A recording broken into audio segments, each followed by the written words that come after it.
Well, I figured out why the levers for the e-brakes were down, and that's the only way they would go on this toggle lever on the back versus being up like they're supposed to be.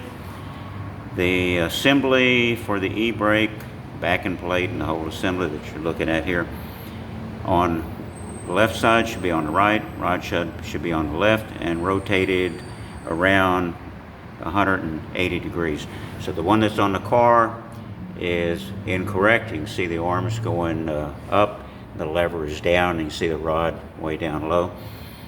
And this one here is able, because of the keyway, able to have the lever up instead of down.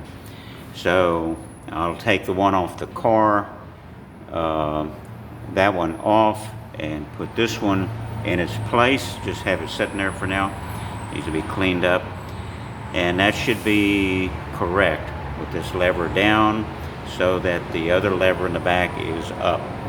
And the other one, I'll do the same. Turn it around, flip it 180 degrees, and that should solve the issue.